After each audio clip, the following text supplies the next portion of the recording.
What was the first concert you ever attended? Oh, wow. Yeah. It's the first concert you ever went to. It was probably, what's funny?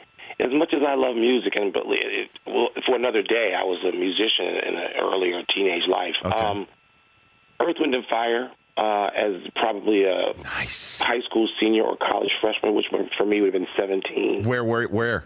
In Chicago, at the old Chicago Stadium. And I just listened to you about how I got there. I guess that might have been one of my early driving concerts, borrowed my parents' car. You know what? I was a freshman in college.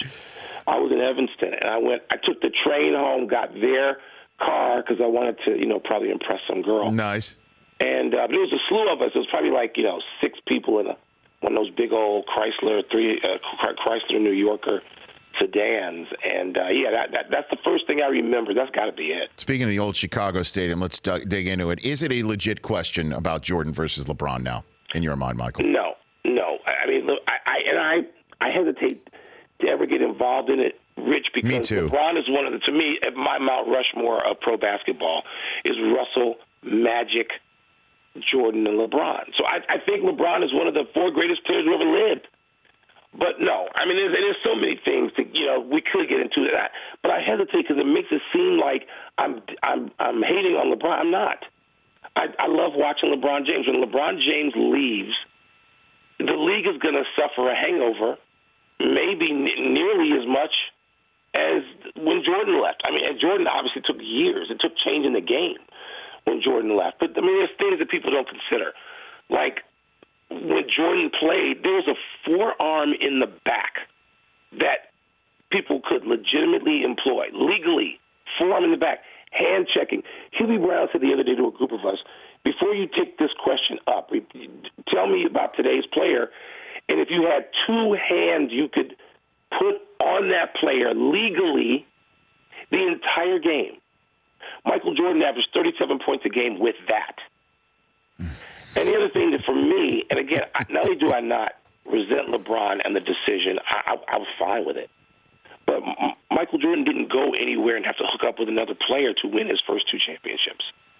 He stayed there. He did it there in Chicago with his teammates. LeBron went to a place, and it was fine. I'm fine with it. But Dwayne Wade had already won a championship. And so, I mean, there are factors like that. So one of those has to do with just the individual artistry of the game. And the game is more aesthetically appealing today because all that, as you know, Rich, all that fouling and handling and bumping and grinding, the game looks better now with LeBron and the way they play. So then, nobody had to deal with a Dennis Rodman arm in your back for 48 minutes. LeBron played 82 games one time. People were talking about, wow, this is his 100th game the other night, and it was. And the guy's wondrous. Jordan played 82 games, I believe, 10 times. 10. Which means he played 100 games like 10 times. Like 6. Right. So, I mean, people just forget. They forget, and it's okay. And LeBron, I love LeBron James. I love what the guy is. I admire him. I told him that one day. I admire who he is, what he's become, how he's evolved, what he stands for. Just all of it, the whole LeBron package, I think it's a 10. Does it mean he's better than Jordan as a player? No, to me it does not. Well, what about the sense that Jordan's never faced a team as talented as these Warriors, and Jordan never took a team? I'm sure he did. Or what about the idea that Jordan's never took a team as untalented? That's true. That's to the finals. That's on LeBron's ledger. If people think that, and I want to ask Isaiah Thomas this because he's been going around saying this, and I know Isaiah my whole life, literally both our whole lives growing up in Chicago. He used to play against my brother in high school.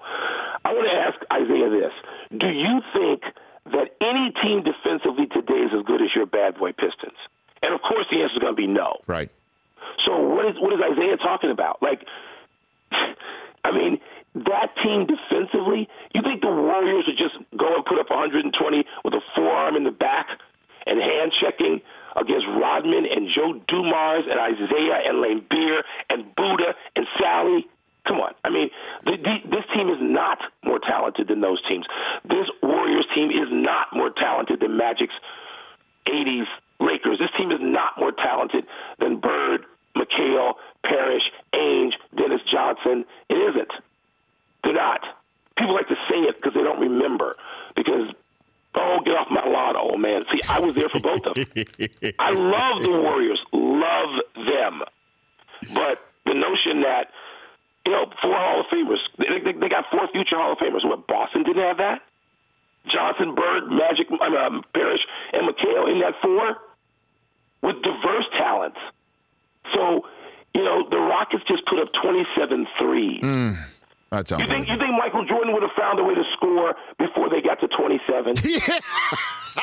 People are stupid. People are stupid.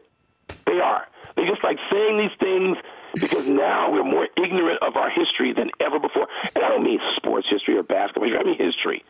People have no. Go ask 20, 35-year-olds the date of the bombing of Pearl Harbor. 28 of them have no idea. We don't know our history. So sports goes right along with it. Brady's got to be the best, and he may be. He may be. They don't even know. I saw something the other day that ranked Otto Graham behind, like, Trent Dilfer. Because they don't know.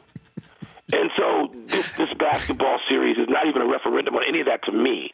Because I love watching the Warriors, and I love watching LeBron James, and I don't feel the need to compare them the entire time I watch them because I know what happened 20 and 30 and 40 years ago because I was watching it. The Rich Eisen Show, weekdays at noon Eastern on Audience.